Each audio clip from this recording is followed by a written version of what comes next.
দেখুন আপনাদের জন্য একটা টোল ফ্রি নাম্বার, একটুখানি সরে আসো ভাই, আমার একটুখানি 2 মিনিটের জন্য।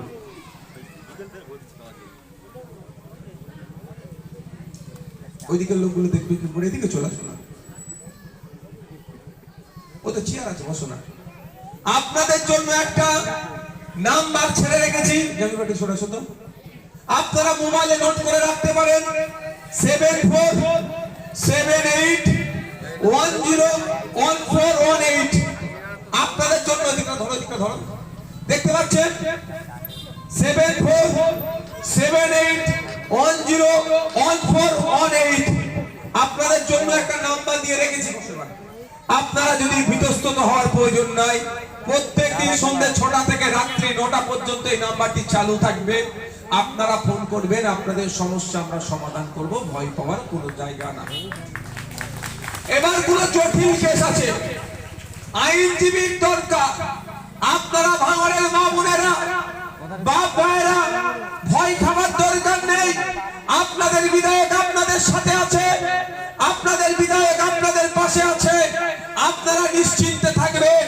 যদি ভাঙড়ের একজন কেন 100 জনের জন্য আইনি সহায়তার জন্য উকিলের প্রয়োজন হয়, ভাঙড়ের মানুষকে 10টা পয়সা খরচ করতে লাগবে না।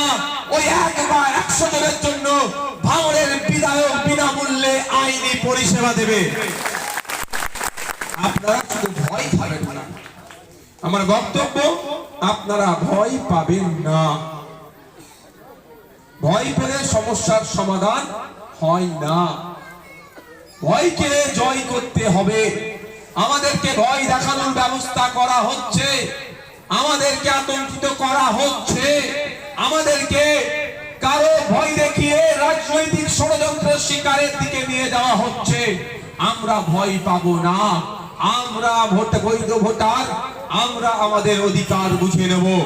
আপনাদের জানিয়ে রাখি, আর্টিকেল 326 বা কনস্টিটিউশন অফ ইন্ডিয়া আপনাকে আমাকে রাইট দিচ্ছে, অধিকার দিচ্ছে। 18 বছরের ঊর্ধ্বে ভারতীয় নাগরিক হলেই ভোটদানের স্বাধীনতা পাচ্ছি, ভোটদানের অধিকার পাচ্ছি।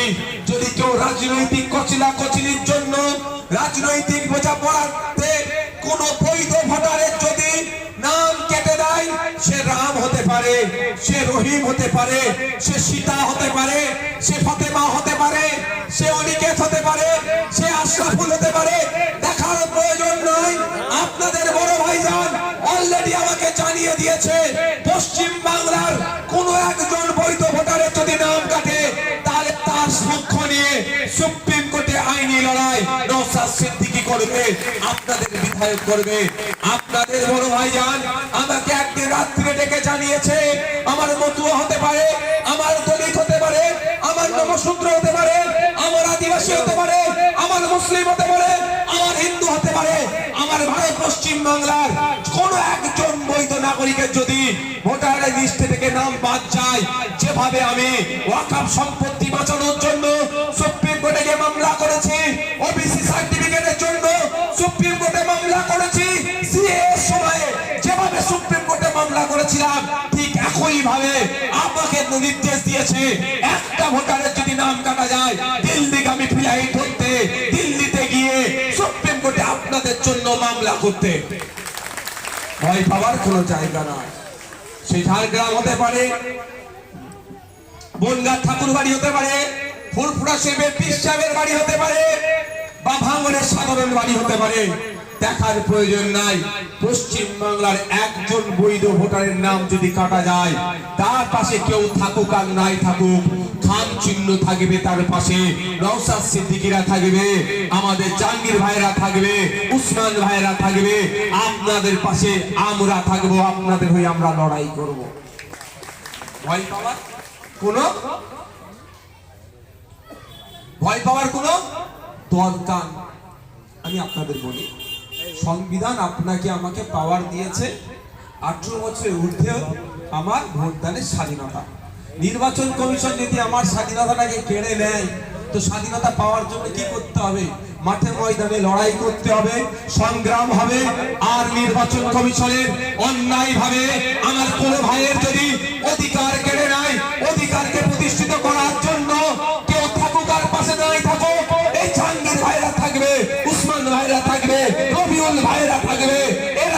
যারা থাকবে আপনারা এদেরকে শুধুমাত্র আপনারা যে যখন বিএলও এসেছে দুটো কপি ছিল, একটা দিয়েছেন আর একটা রিসিভ কপি আছে, ওই রিসিভ কপির ছবিটা দিয়ে দেবেন। আপনাদের আর কোনো কাজ করতে হবে না।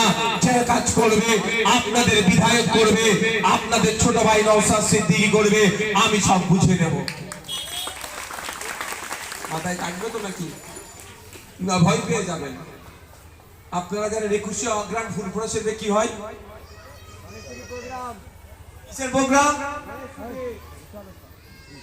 দাদা হুজুর পীর কি রহমতুল্লাহ আলাইহির স্মরণে বড় ভাইজানের দীর্ঘদিনের স্বপ্ন, বড় কিছু একটা করতে হবে, একটা নলেজ সিটি আমরা করছি, শুরু হয়েছে, কাজ চলছে, যতবার যাচ্ছে নতুন নতুন বিল্ডিং আপনারা দেখতে পাচ্ছেন, আরো হবে আপনাদের সহযোগিতা, আপনাদের দোয়া আশীর্বাদ পেলে। এবারে 21শে অগ্রাম 8ই ডিসেম্বর পড়েছে। বড় ভাইজান প্রথমে ঘোষণা করে দিয়েছিল, তারপরে এসআইআর নিয়ে যে ছাঁচড়ামি তৈরি হচ্ছে, এই এসআইআর নিয়ে যে মানুষের মধ্যে ভুল বুঝানো হচ্ছে, এসআইআর নিয়ে যে আতঙ্কিত করা হচ্ছে, সেই কথাটা ভেবে ভাইজান দেখলেন 7 তারিখ পাবলিশ হবে খসড়া লিস্ট, আর 8 তারিখে আমার প্রোগ্রাম। যদি কোনো মানুষ পশ্চিম বাংলার বিভ্রান্তের মধ্যে পড়ে যায়, আতঙ্কের মধ্যে পড়ে, যদি আমার বাড়িতে আসতে চায়, আমার সহযোগিতা পেতে চায়, তাহলে 7 তারিখ 8 তারিখ আমি খুব ব্যস্ত থাকবো, সে আমার সহযোগিতা ঠিক করে হয়তো পাবে না। সেই কথা মাথায় রেখে বড় ভাইজানের যেটা সব থেকে বড় স্বপ্ন, নলেজ সিটির প্রোগ্রামকে কিন্তু তিনি স্থগিত করে দিয়েছেন আপনাদের স্বার্থে, আপনাদের জন্য। তিনি আমাকে বলেছেন 7 তারিখ 8 তারিখ নতুন কোনো জায়গায় প্রোগ্রাম দেওয়ার দরকার নয়, আর নলেজ সিটির এই বছর আমি প্রোগ্রাম করব না, পরবর্তীতে প্রয়োজনে করব, নতুন কোনো বিল্ডিং উদ্বোধনের সময় থাকবো। কিন্তু এবারে আমি 8 তারিখের প্রোগ্রাম, প্রদেশ 21শে অগ্রাম প্রোগ্রামকে আমি বন্ধ রাখছি। 7 তারিখে লিস্ট বার হবে, কারো যদি অসুবিধা হয় সে সরাসরি ফুরফুরা শরীফে এসে আমার কাছে আসতে পারে, তার সমাধান করার দায়িত্ব আমি কাঁধে তুলে নেব। তাই আপনাদের জন্য তার ভালোবাসার প্রতিষ্ঠানকেও সে প্রোগ্রামকে স্থগিত রেখেছে। তাই আপনাদের বলবো, ভয় পাওয়ার দরকার নয়। খসড়া লিস্টে যদি ঘটনাচক্রে আপনার নাম না আসে, আপনি চিন্তিত হবেন না। সেই দিনকে বা তারপরের দিনকেই ফুরফুরা শরীফে হাজির হয়ে যেতে পারেন আপনি, আপনার ওই রিসিভ কপিটা নিয়ে। আপনার জন্য আব্বাস ভাইজান উপস্থিত থাকবে এবং তার ছোট ভাইকেও বলেছে কোনো প্রোগ্রাম রাখবি না, মানুষ আসলে মানুষকে পরিষেবা দিতে হবে। আপনাদের খসড়া লিস্টে যদি কারো নাম না আসে, ভয় পাওয়ার দরকার নাই, পৌঁছে যাবে। হয়তো আপনি পৌঁছাতে পারলেন না, তাহলে কি করবেন? এই তো এত নেতা আছে না, এই এত নেতা আছে তো, এদেরকে কি করবেন? যে কাগজটা আপনার রিসিভ কপিটা আছে, একটা জেরক্স কপি এদের হাতে দিয়ে দেবেন। বলবেন ভাইজান এসে, ওটা জায়গার নাম কি, নোয়াবাদে এসে কি বলেছে ভাইজান? কি বলেছে গো? যে আমি বুঝে নেবো, তাই তো বলে গেলাম তো, যা হবে আমি বুঝে নেবো, আপনারা শুধু নির্ভুল ফর্ম ফিল আপটা জমা করে রিসিভ নেবেন। তো আমার না কারো নাম আসেনি, তাহলে তোর ভাই আমাদের এমএলএ সাহেব এসে বলেছিল তো তোমরা এমএলএ সাহেবের প্রতিনিধি, এগুলো আমার প্রতিনিধি তো নাকি? এলাও আমার কাজ আসেনি, আমার এটা প্রমাণপত্র, কিন্তু আমার নাম আসেনি, তুমি ভাইজানে পৌঁছে দাও। আর শুধু কাজ আপনারা করবেন, বাকিটা আপনাদের বিধায়ক বুঝে নেবে, আপনারা নিশ্চিন্তে থাকেন। শীতকাল পড়ছে, শীতকাল পড়ছে, যারা বাবা বিশেষ করে মাঠে ঘাটে কাজে যান, চাষবাস করেন, দুপুরে ফিরে এসে বা যারা ভোরবেলা উঠে মার্কেটে চলে যান সবজি নিয়ে, ফিরে এসে একটু খাওয়া দাওয়া করে একটু ঘুমান তো আপনারা। আমি বলবো একটু এক্সট্রা সাজেস্ট করবো আপনাদের, আপনারা দুপুরবেলা ফিরে আসবেন, খাওয়া দাওয়া করে নাকে কানে তেল দিয়ে একটু ভালো করে ঘুমান, আপনাদের বিধায়ক আপনাদের জন্য জেগে আছে।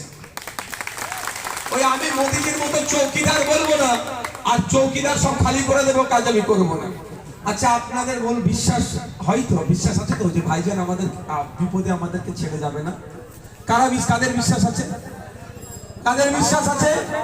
এই বিশ্বাসটা আছে তো যে ভাইজান বিপদে ছেড়ে যাবে না? এই ভরসাটা করেন তো? তাহলে আমি এখনো বলবো, এই তো যেমন আছে জাহাঙ্গীর ভাই, তো তুমি সবজি রে করো না, কটা থেকে মাল এ করতে হয় না? এই তো ভোরবেলা কারা মাল করে? ভোরবেলা কটার সময় ওঠে? রাত 3টে ওঠে, আবার দুপুরবেলা একটু রেস্ট নিতে হয় তো। কখন ঘুমাও? 2-2:30টার দিকে যখন ঘুমাবে, ঠান্ডা পড়ছে, নাকি কানে তেল দিয়ে নাকি ঘুমালে বেশি ভালো ঘুম হয়। তুমি বাকি ঘুমাও, নাকি কানে তেল দিয়ে, বাকিটা আমি করে দেবো তোমাদের কাজ। ঠিক আছে ভাই? মন দিয়ে সবজি ব্যবসা করো।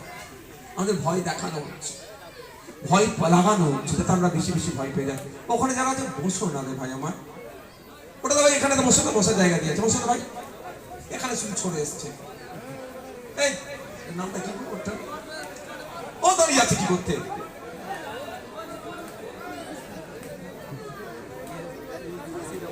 এ ভাই আমারে ভাই, পিছনে অসুবিধা হচ্ছে আপনার জন্য।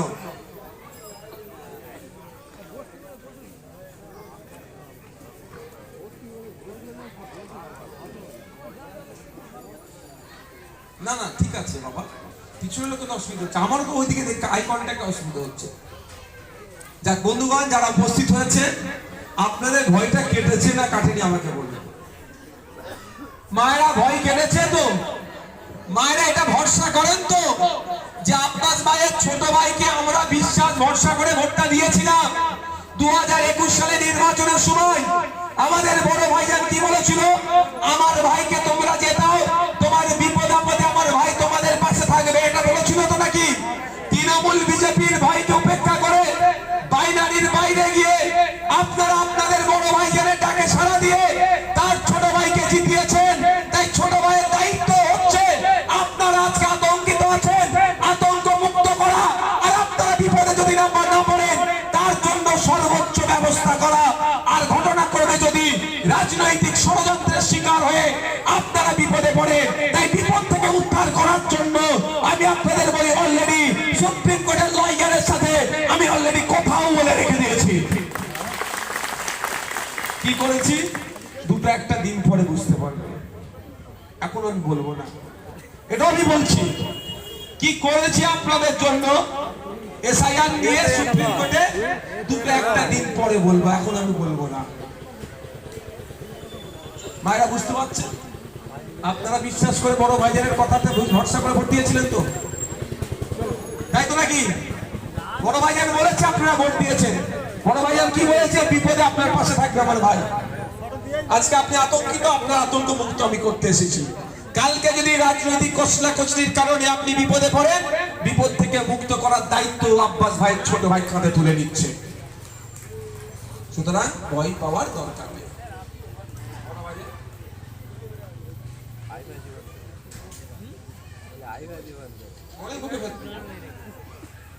আমি বক্তব্য দীর্ঘায়িত করবো না, আমি বক্তব্য দীর্ঘায়িত করব না। আমি আপনাদের কাছে একটা বিষয় নিয়ে আলোচনা করব, ছোট্ট অল্প বিষয় নিয়ে। বিষয়টা হচ্ছে এটাই, আমরা আজকে আমাদের এই করতে হচ্ছে না, এই যে আজকে এটাই কি ভারতবর্ষে এই প্রথম এসআইআর হচ্ছে? পশ্চিমবাংলায় কি এই প্রথম এসআইআর হচ্ছে? ইতিপূর্বে ভারতবর্ষে 13 বার এসআইআর হয়েছে। 2002 সালেও এসআইআর হয়েছে, 28 লক্ষ ভোটারের নাম বাদ গিয়েছিল। তখন এত হই হই হয়নি তো, তখন এই ব্যানার লাগিয়ে এইটা হয়নি তো। কি কি আপনার এসআইআর এর কি করতে হবে, ফিল আপ করতে হবে, কেমন করে, এটা তো হয়নি। তাহলে আজকে করতে হচ্ছে কেন? আজকে রাজনৈতিক এসআইআর করার চেষ্টা করছে। আই মিন এখন সরকার তাদের কর্মকাণ্ডতে যে প্রতিশ্রুতি দিয়েছিল, কর্মকাণ্ডের দ্বারাই সেটা বাস্তবায়ন করতে পারছে না। ফলে পাবলিককে অন্য বিষয়ে এনগেজ করে রাখো। প্রশ্ন করার দরকার, এই নোয়াবাদের প্রাইমারি স্কুলে টিচার নাই কেন? প্রশ্ন করা দরকার যে আমাদের বিধায়ক বিধানসভায় দাঁড়িয়ে বলেছে পোলেরহাট 1 নম্বর, পোলেরহাট 2 নম্বরে প্রায় 50,000 মানুষ বসবাস করে, কেন একটা হাই স্কুল বাড়াতে হবে? এই প্রশ্নটা করার দরকার ছিল আজকে এখানে আলোচনা করার। তার পরিবর্তে আমি কি বলছি, আপনাদের সম্পর্কের জায়গায় কার নামটা লিখতে হবে প্রশ্ন করার দরকার ছিল এখানে দাঁড়িয়ে, যে আমাদের বিধায়ক সাহেব বিধানসভার মধ্যে দাঁড়িয়ে আওয়াজ তুলেছিল পোলেরহাট 2 নম্বর অঞ্চলে যে আপনার পাওয়ার গ্রিডকে কেন্দ্র করে অশান্তি হয়ে অনেক মানুষ খুন হয়েছিল। তার পরিবর্তে একটা চুক্তিপত্র হয়েছিল, চুক্তিপত্রটা এটাই ছিল ছিল, যখন অনেক কিছুর মধ্যে একটা গুরুত্বপূর্ণ বিষয় ছিল হিমঘর একটা নির্মাণ করতে হবে। হিমঘরের কাজ চলছে, কিন্তু কবে জনগণের স্বার্থে হিমঘরটি খুলে দেওয়া হবে এই প্রশ্ন করার দরকার ছিল, আবার আলোচনা হওয়ার দরকার ছিল। এখানে আলোচনা হওয়ার দরকার ছিল যে আমাদের ভাঙড়ের বিধায়ক আইনসভার মধ্যে গিয়ে এই ভাঙড়ের কচি কচি বাচ্চাগুলোর, ছেলেগুলোর, মেয়েগুলোর ভবিষ্যতের কথা ভেবে প্রাইমারি স্কুলে টিচার নাই কেন, প্রাইমারি স্কুলে টিচার দিতে হবে, শিক্ষার পরিকাঠামো ফিরিয়ে আনতে হবে। এই বাচ্চাগুলো ক্লাস 3-4 এর বাচ্চা, 3-4 অঙ্ক করতে পারবে না, নিজের নামটাও ঠিকঠাক লিখতে পারছে না, অর্থাৎ শিক্ষার মান তলানিতে চলে গিয়েছে। ভাঙড়ের শুধু বাচ্চা নয়, রাজ্যের শিশুদের কথা ভেবে যে আওয়াজটা তুলেছিলাম যে অবিলম্বে শূন্য পদ যেগুলো আছে সেগুলোকে পূরণ করতে হবে, এই নিয়ে আলোচনা করার দরকার ছিল আজকে আমার। তার পরিবর্তে আমি কি বলছি, চিন্তা করবেন না, আপনার হয়ে মামলা আমি সুপ্রিম কোর্টে নেব। এইটা মাইন্ডকে ডাইভার্ট হচ্ছে না? আজকে আমি যদি ওই কথা বলতাম অনেকে শুনতোই না। কি বলতো, আরে আমি এসআইআর আতঙ্কে ভুগছি, ভাইজান এখানে বলছে মিড ডে মিলের চাল চুরি হওয়া বন্ধ করতে হবে, ও চাল চুরি হয়ে যা খাওক, আমি এসআইআর কি করে পার হব, তাই না? শুনতেন না আপনারা। আজকে আমি এখানে কি বলছি এটা আপনারা শুনতেন না। এটা আমাদের মাইন্ডকে ডাইভার্ট করা হচ্ছে। কারণ মনে আছে, আধার কার্ডের সাথে ভোটার কার্ডের লিঙ্ক করতে হবে, ভোটার কার্ডের সাথে প্যান কার্ডের, প্যান কার্ডের সাথে আধার কার্ডের একটা করে লিঙ্ক হচ্ছে, আবার নতুন করে নির্দেশ আসছে, আমরা কাগজপত্র নিয়ে আবার লিঙ্ক করতে চলে যাচ্ছি। মানে আমাদেরকে প্রশ্ন করার সময় দিচ্ছে না সরকারকে। সরকারকে প্রশ্ন করব, সে স্কোপটাই দিচ্ছে না, তার আগে আপনাকে কি করছে, কাজে ব্যস্ত রেখে দিচ্ছে। আমাদের আজকে এখানে দাঁড়িয়ে প্রশ্ন করা দরকার, একটা পুলিশ কেন 8 ঘন্টার বেশি ডিউটি করবে? পুলিশ আমাদের পরিবারের সদস্য, পুলিশে 2.5 লক্ষের অধিক যে ভ্যাকেন্সি আছে পূরণ করতে হবে। মমতা ব্যানার্জি নওশাদ সিদ্দিকীকে আইএসএফএল ভাঙড়ের লোককে ঠান্ডা করার জন্য, ভয় দেখানোর জন্য 4টে নয় 2টো নয় 8টা থানা করে দিয়েছে। আমি তো বলি 8টা নয়, পাড়ায় পাড়ায় থানা করে দিক, তাও আইএসএফএল যাই আসবে না। কিন্তু পাড়ায় পাড়ায় থানা করে দিবেন, ভালো কথা, থানাতে তো অফিসার দিতে হবে। আজকে একটা পুলিশ কেন 8 ঘন্টার বেশি, বা সরকারি কর্মচারী কেন 8 ঘন্টার বেশি ডিউটি করবে? সেই প্রশ্ন তোলার দরকার ছিল, এই নিয়ে চর্চা হওয়ার দরকার ছিল আজকে। তার পরিবর্তে যার 2002 এর ভোটার লিস্টে নাম নাই, সে কোন ঘরটা ফিল আপ করবে, এই নিয়ে আমাদেরকে আজকে চর্চা করতে হচ্ছে। আজকে এখানে প্রশ্ন তোলা দরকার ছিল, আজকে এখানে চর্চা হওয়ার দরকার ছিল যে 2011 সালে আগে মমতা ব্যানার্জি আমাদেরকে গল্প শুনিয়েছিলেন 10,000 মাদ্রাসা দেব। আজকে 14 বছর হয়ে গেল, কটা মাদ্রাসা দিয়েছে তার তথ্য কেন দেয়নি? মাদ্রাসায় কত শূন্য পদ, কি অবস্থায় মাদ্রাসা শিক্ষা ব্যবস্থা দাঁড়িয়ে আছে, সেই নিয়ে আজকে আলোচনা করার দরকার ছিল। তার পরিবর্তে আমরা কি বলছি, বাপের নাম নেই, মায়ের নাম নেই, দাদুর নাম নেই, দাদির নাম নেই, চাচার আছে, সেটা চলবে? এ হচ্ছে না আমাদের। আজকে এখানে দাঁড়িয়ে আলোচনা হওয়া দরকার ছিল, বিশেষ বিশেষ গভীরে গিয়ে চর্চা করার দরকার ছিল। সরকারি কর্মচারীদের কেন্দ্রীয় সমাহারে দিয়ে দেওয়ার প্রতিশ্রুতি মমতা ব্যানার্জি দিয়েছিল, এখনো কেন পাচ্ছে না? যাতে কেন্দ্রীয় সমাহারে সরকারি কর্মচারীরা দিয়ে পায়, সেই নিয়ে বিস্তর আলোচনা হওয়া।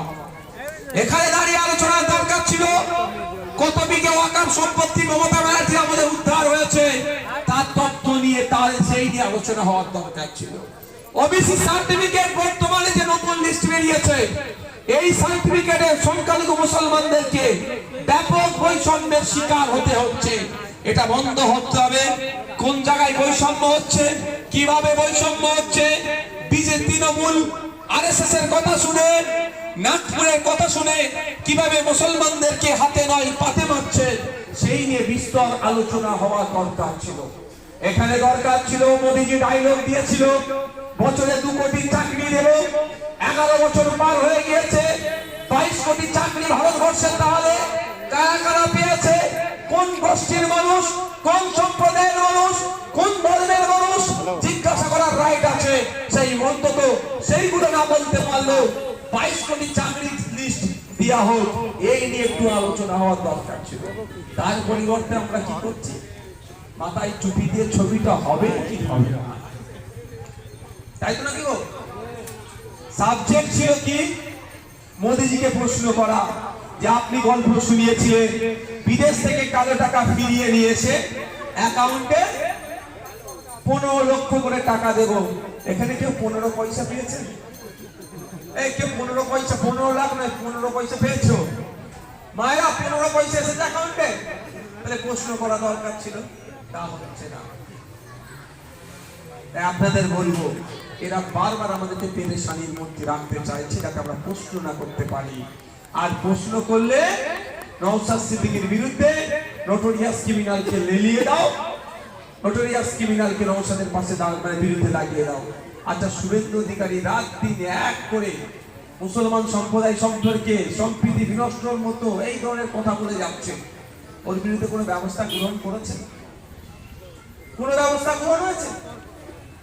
কোনো ব্যবস্থা গ্রহণ করেনি। তাহলে আমাদের কাজ কি? আমরা যারা যে ব্যবসার সাথে যুক্ত, যে কাজের সাথে যুক্ত, মনোযোগ সহকারে সে কাজ করুন। ফ্রি টাইমে আমাদের ছেলেরা আছে, ফর্ম ফিল আপ করিয়ে নিন। আপনি মাঠে, আপনি ওই যে ভাইটা বললো ভোর 3টে উঠে সবজি করে কি বলে গাড়ি লাট করে মাঠে এতে নিয়ে যায় মার্কেটে, ও যদি সারা রাত 2টো পর্যন্ত যদি এসআইআর নিয়ে চিন্তা করে না ঘুমোই, ভোরবেলা উঠার কাজটা করতে পারবে তো? শরীর খারাপ হয়ে যাবে। যে মা বাপ কি বলে ওটাকে, দর্জি মেশিনে কাজ করছে, ব্যাক সেলাই করছে, সেটি এসআইআর মাথায় চিন্তা করে সেলাই করে হাতে ছুট পড়ে যাবে। কে কাটিং মাস্টার, ও এসআইআর মাথায় চিন্তা করে প্যান্ট কাটছে, 60 কেটে ফেলবে প্যান্টের বদলে, প্যান্ট কাটতে দিলে 60 কেটে ফেলবে। কে উলা উবের 4 চাকা চালায়, ওর মাথায় টেনশন ঢুকে গেছে এসআইআর এসআইআর এসআইআর এসআইআর, ও গাড়ি চালাবে আর এসআইআর করতে করতে তারপরে অ্যাক্সিডেন্ট হয়ে যেতে পারে। তাহলে আমি বললাম মাথা থেকে বাদ করে দেন, আপনাদের একটাই কাজ আমি দিচ্ছি, কি নির্বাচন কমিশন আপনাদের কাছ থেকে 2টো জিনিস চেয়েছে, কি 2 কপি পাসপোর্ট সাইজ ছবি, পেনের একটু কালি। আর আমি আপনাদের কাছ থেকে একটা জিনিস চাইছি, ওই ফর্মটা ফিল আপ করে নির্ভুল ফিল আপ করুন, সঠিক তথ্য দিয়ে ফিল আপ করুন, ওই রিসিপ্ট কপিটা রাখুন। এই কাজটুকু করুন, বাকি যে কাজ যেটা করছেন মনোযোগ সহকারে করুন। কারো কথায় পাত্তা দেওয়ার দরকার নেই, কারো কথায় ভয় পাওয়ার দরকার নেই। এতটুকু বিশ্বাস আছে যে আমাদের বিধায়ক আমাকে আপনাদেরকে ভুল গাইড করবে না, আমাদেরকে ভুল গাইড করবে না, আর বিধায়ক আমাদেরকে মাঝপথে ছেড়ে পালাবে না। এটা ভরসা আছে তো নাকি? কারণ আপনাদের ভালোবাসায় আমি বারবার পরাজিত হওয়ার জন্য প্রস্তুত আছি। একদিকে শাসক দল আমাকে মিনিস্ট্রির অফার, অর্থের অভাব, আমার মিথ্যা মামলা আমার নামে দিচ্ছে, আর ঠিক তার উল্টো দিকে আপনারা আমাকে কেউ ভাইয়ের মতো, কেউ ছেলের মতো, কেউ দাদার মতো আমাকে স্নেহ করছে, ভালোবাসছে। তাই আপনাদের ভরসা, আস্থা, ভালোবাসার কাছে আমি বারবার পরাজিত হব। ওদের নেতৃত্ব, ওদের দেওয়া মিথ্যা মামলা, ওদের দেওয়া টাকার অফারের কাছে আমি একবারও পরাজিত হতে চাই না। আপনাদের ভালোবাসা, আস্থা আর কাছে আমি বারবার পরাজিত হওয়ার জন্য প্রস্তুত আছি।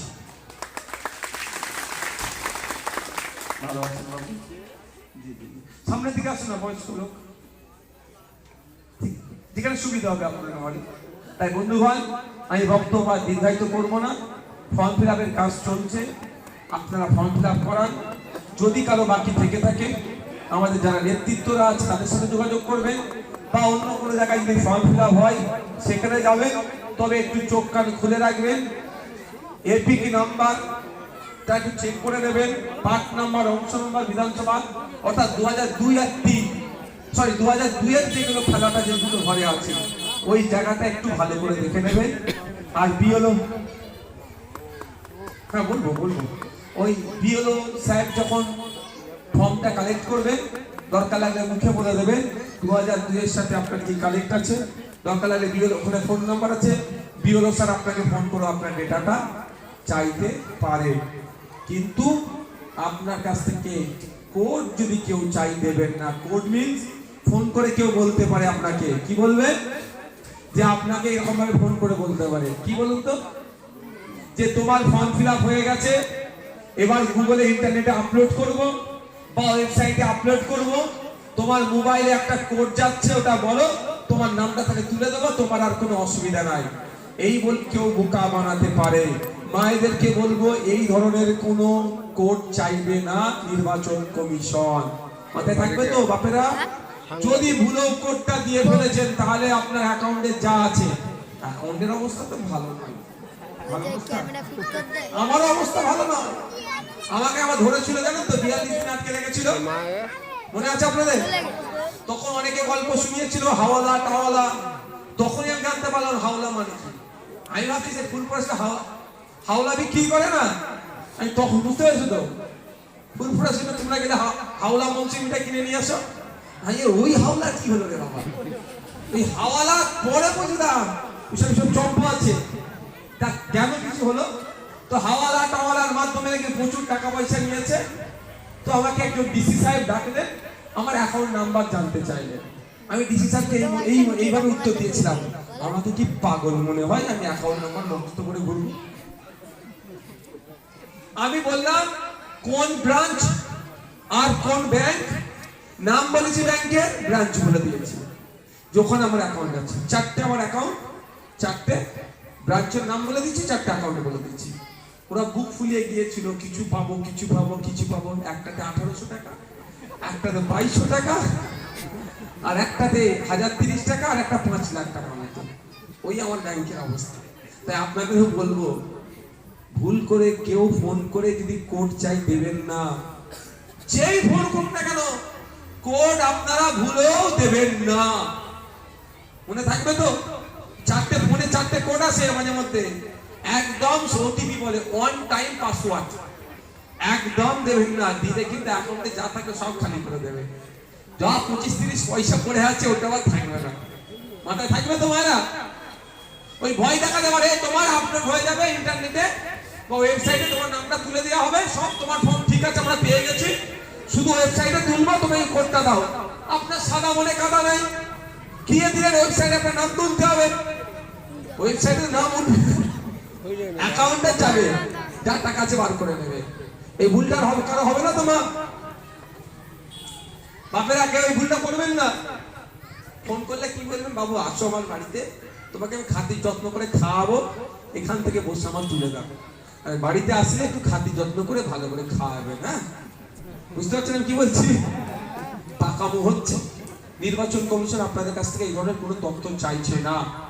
নির্বাচন কমিশন আপনাদের কাছ থেকে এই ধরনের কোনো এই কোড চাইছে না, যেটা আপনাকে কেউ ফ্রডগিরি করে, কেউ চিটিংবাজি করে চাইতে পারে। যে চাইবে এক কথাই, সে কে? চিটিংবাজ। কে? সে প্রতারক। এই প্রতারকের হাতে আমরা প্রতারণা শিকার না হয়ে যায়। এই প্রতারকদের হাত থেকে আমরা কি করব? সজাগ থাকব। সকলে ভালো থাকবেন, সুস্থ থাকবেন। এখানে আপনারা কেউ আসবেন না, এটা তৈনুর চলুক চলুক, কেউ আসবেন না। মিডিয়ার বন্ধুরা কটা কোশ্চেন করবে, উত্তর দেওয়ার পরে ওখানে ফর্ম ফিল আপ যারা করছে একটু দেখে নেবো। কই কিছু আমি দিচ্ছি না বাবু, কি হয়েছে আপনারা বলেন। আচ্ছা একটা কথা, একটা আপনাদের কি কোনো প্রশ্ন আছে? আমি তো বকে গেলাম, কোনো প্রশ্ন আছে এই বিষয়ে? মা তোমাদের কারো কোনো প্রশ্ন আছে? ভয় কেটেছো তো? মায়েরা ভয় কেটেছো তো নাকি? ভয় পাওয়ার দরকার নেই, টেনশন নিয়ে নিয়ে যদি ভাত রান্না করে ভাত তো পুড়িয়ে ফেলবে, বাপ মার থেকে এসে রেখে যাবে, বলে দেখে তো পোড়া ভাত খাওয়াচ্ছে। টেনশন ছাড়া রান্না করো, টেনশন ছাড়া কাজ করো।